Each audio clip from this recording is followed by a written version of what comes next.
안녕하세요. 뜨는 아침 묵상 이성원 목사입니다. 오늘도 새날을 주신 하나님께 감사한 마음으로 뜨아 21번째 시간 이어가겠습니다. 오늘 함께 나눌 말씀은 창세기 4장 23절에서 25절 말씀입니다. 함께 말씀을 읽겠습니다.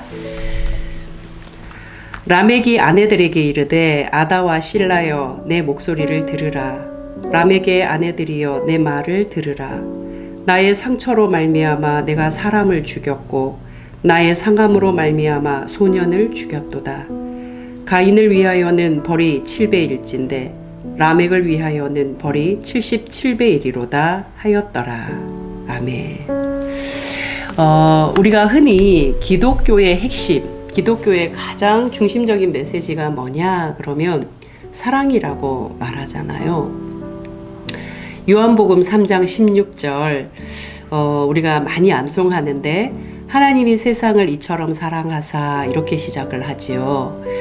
하나님이 인간을 얼마나 사랑하시느냐, 하나님의 인간 사랑을 생각하면 우리가 창세기에서 이미 살펴보았듯이 사람이 범죄한 이후에도요, 하나님을 거부하고 거역하고 자기 스타일대로 고집하며 살아가는 그런 모습을 보인 이후에도 하나님은 그 사람에게서 눈을 떼지 못하시는 거예요.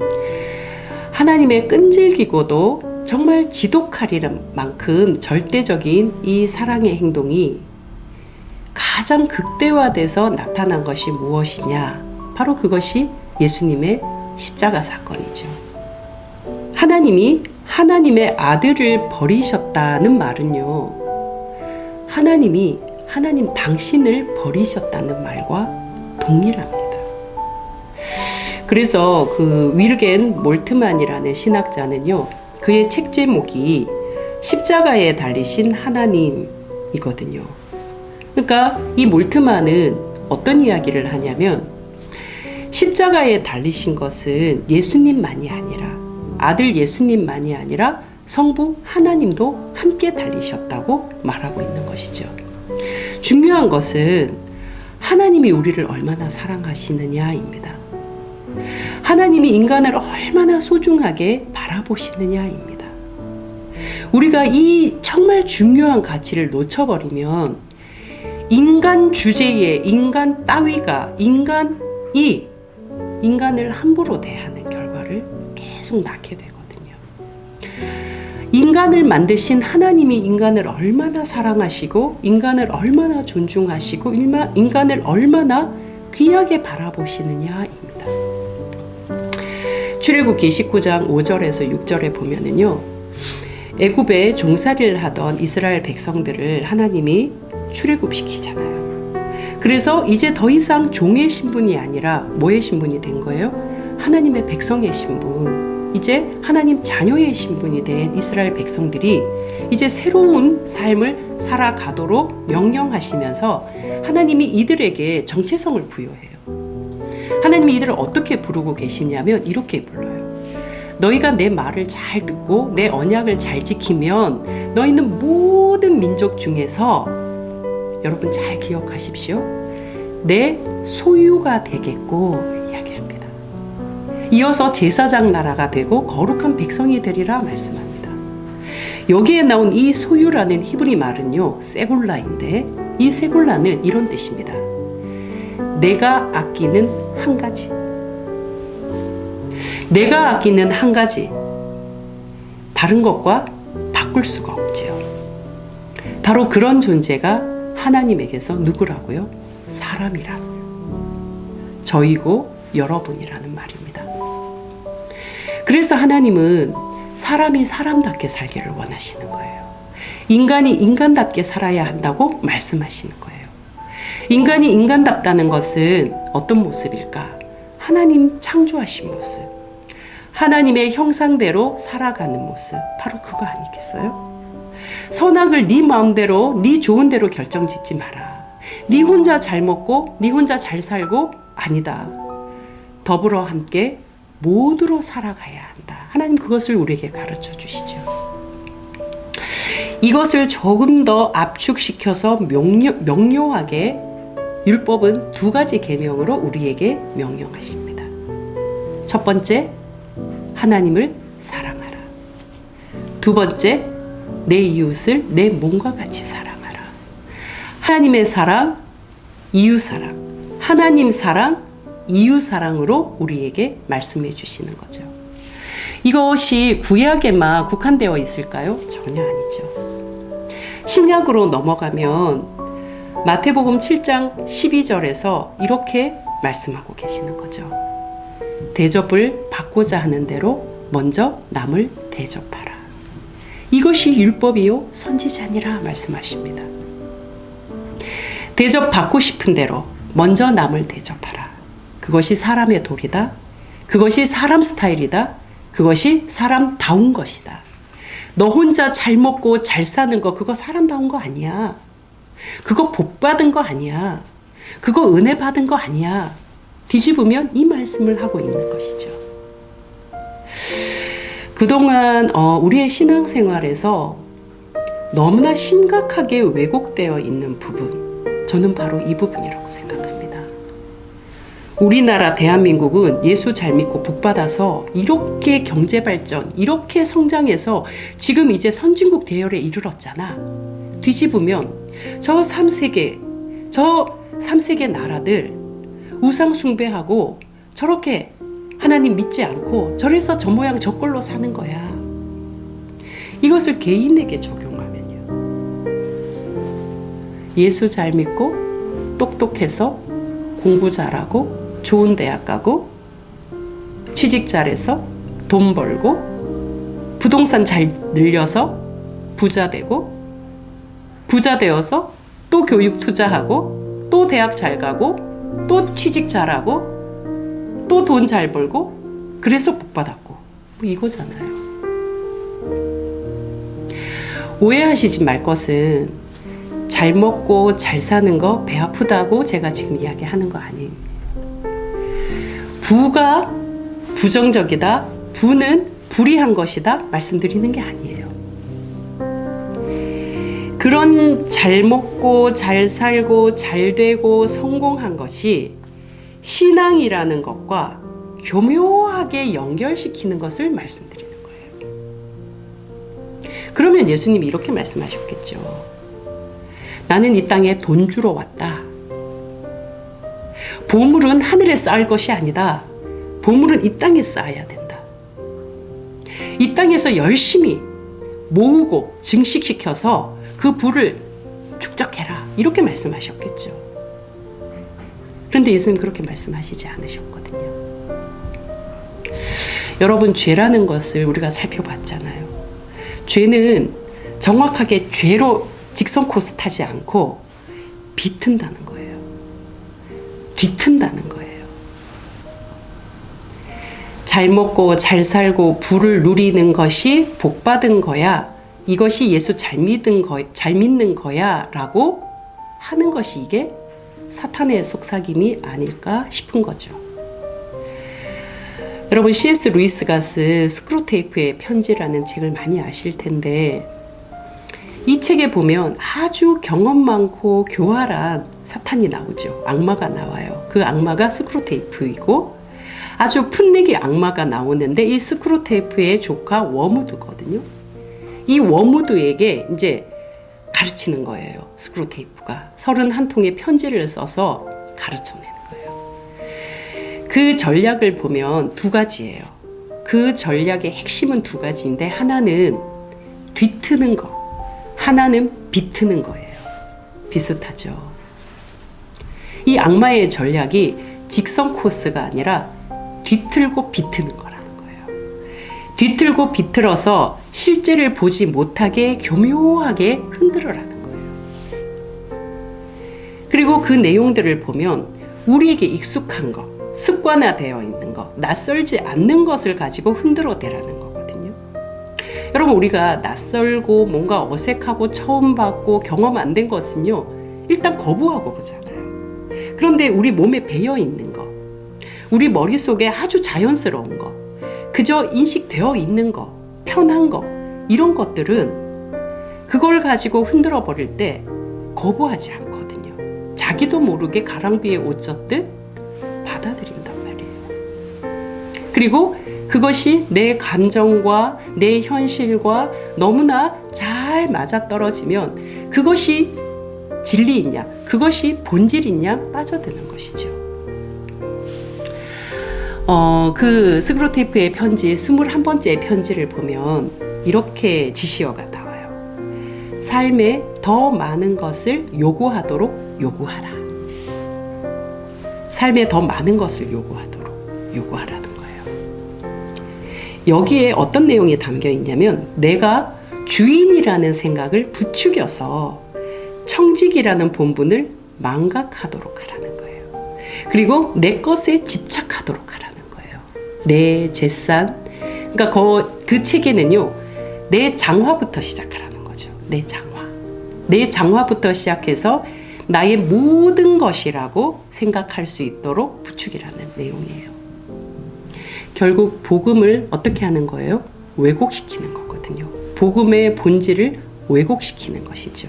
복음을 비틀어 버리는 거예요. 뒤틀어 버리는 거예요. 여러분, 이것이 우리에게 다가올 때 아까 말씀드렸듯이 낯설고 어색하며 거부돼요. 또 한 가지는 이것이 우리에게 다가올 때 좀 촌스럽고요. 조금 수준이 떨어지는 것 같고 조금 거칠고 투박하며 먹히지를 않을 텐데 이러한 것들이 우리한테 다가올 때 어떻게 다가오냐면 세련되게 다가와요. 교양 있게 다가와요. 뭔가 폼나게 접근한단 말이에요. 그래서 우리는 그것이 좋아 보여요. 괜찮아 보여요. 이것과 이것을 연결시키는 것이 괜찮게 느껴진다는 것이죠. 그러면서 두 마리 토끼를 잡기 시작하는 거예요. 그래서 우리는 너무나 분주하고 바쁜 거예요. 머릿속은 너무나 복잡해지는 거예요. 뭔가 그것을 따라가려고 하는데 내 삶의 환경들이, 조건들이 맞추어지지 않으면 어떻게 돼요? 무력해지는 거죠. 그리고 좌절되는 거죠. 이것저것 다 안 되니 어떻게 해요? 실망하고 도피해버리는 거죠. 제발 부탁 말씀드리건대 하나님이 나에게 은혜 주셔서 집값 올랐다는 이야기 여러분 신앙 공동체 안에서 하지 않으셨으면 좋겠습니다. 하나님이 나에게 은혜 주셔서 이번에 내 아들 좋은 대학 갔어, 취직해서 이런 이야기들 나누지 않으셨으면 좋겠습니다. 하나님이 은혜 주셔서 이번에 우리 사업이 대박이 났어, 이렇게 엄청난 돈을 벌었어, 이런 이야기도 안 하셨으면 좋겠습니다. 여러분, 안 하셔야 합니다. 사업 대박 내느라고 교회는 잘 못 갔지만 이제 잘 가야 되겠지, 이것도 말이 안 되는 이야기지만 40일 특별 새벽기도 열심히 했더니 그 계약이 성취되었다, 그 계약 이루어졌어 하는 것도 말 안 되는 이야기입니다. 속지도 마시고 하지도 마십시오. 제가 이런 말씀 드리면 불편하실 수도 있고 불쾌하실 수도 있을 것 같습니다. 그러나 이것은 하나님의 말씀을 전하는 자의 거룩입니다. 목사의 거룩인 것입니다. 많은 목회자들이 이렇게 해야 하는 것을 알고 또 이렇게 배웠습니다. 그렇지만 눈치 봐서 못하고요. 이미 적절히 타협이 돼버려서 이렇게 못하다 보니 정말 복음이 심각하게 변질되었고 심각하게 왜곡되었고 심각하게 더럽혀져 버렸습니다. 이제는 복음 아닌 것 가지고 복음으로 위장해서 치장해서 거기에 쏟고 속이면서 하는 것 멈춰야 될 때라고 생각합니다. 여러분, 예수 믿고 복 받아서 세상 잘 나간다? 아닙니다. 성경은 우리에게 그렇게 가르치고 있지 않습니다. 진짜 세상 잘 나가는 것은 나를 비롯해서 내 이웃이 더불어 함께 즐겁고 행복하게 살아가는 것입니다. 지금은 내가 형편이 안 되고 내가 나중에 돈 많이 벌어서 정말 좋은 일 하고 싶어. 귀한 이야기죠. 귀한 정말 소망이죠. 그러나 그 말을 스스로 다시 생각해 보십시오. 나중이라는 시간은 누구의 시간입니까? 내 시간입니까? 하나님의 시간입니까? 내가 내 시간의 주인처럼 지금 말하고 있는 거거든요. 여러분, 그거 아니라는 말씀을 드리고 싶습니다. 내가 그 시간까지 살아있을지 말지 내가 어떻게 압니까? 우리는 그저 오늘의 시간을 살아가고 지금의 시간을 살아갈 뿐입니다. 지금 둘러보시고, 지금 함께 하시고, 지금 손잡으십시오. 그래서 하나님은 저와 여러분에게 오늘 지금 이 시간을 주신 것 아니겠습니까? 여러분, 이것이 바로 하나님이 말씀하신 인간다운 것, 인간 스타일, 인간 모습이라는 거예요. 얘들아, 내가 너희 아버지 아니냐? 내가 너희에게 있어야 할 것을 내가 모르겠니? 야, 그건 내 몫이야. 너희 몫이 아니야. 너희 몫은 하나님의 나라를 구하는 거야.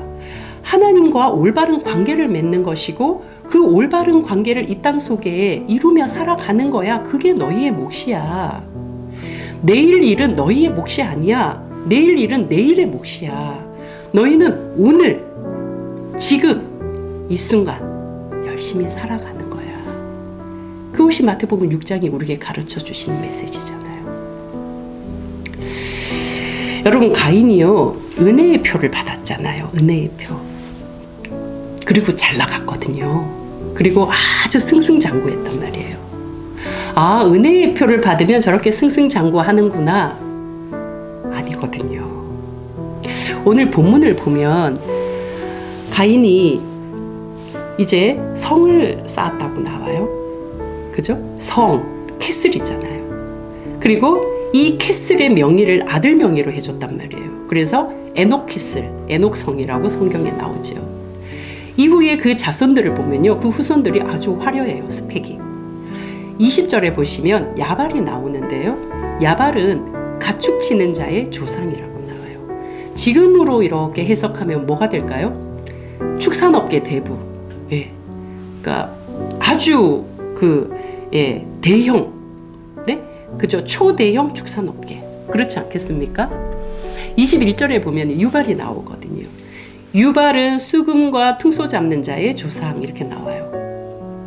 수금, 퉁소 다 음악 아닙니까? 예술, 음악. 그러니까 지금으로 치면 신이 내린 음악가, 아주 BTS와 같은 그런 연예 기획사, 초대형 기획사라고 해야 되나요? 그런 세계적인 스타 아니겠습니까? 22절에 보면은 두발가인이 나오는데, 이 두발가인은요, 구리와 쇠로 여러 가지 기구를 만드는 사람. 그 당시 구리, 쇠, 어떤 기구를 제일 많이 만들었을까? 무기란 말이에요. 그러면 무기 업계의 대부. 와, 굉장한 스펙 아닙니까? 가인의 후예들의 스펙이 이 정도로 화려했다는 말이에요. 장난이 아닌 거죠. 그러면은 그에 따른 부 엄청날 거라고요. 우린 짐작 가능하고 충분히 예상되잖아요. 그런데 오늘 본문을 눈여겨보십시오. 오늘 본문이 23절, 24절인데 가인의 후손인 람에게 노래라고 명칭되어지거든요. 이 내용을 보면 이렇게 나오죠. 람에게 노래하는 거예요. 나의 상처로 인하여 내가 사람을 죽였다.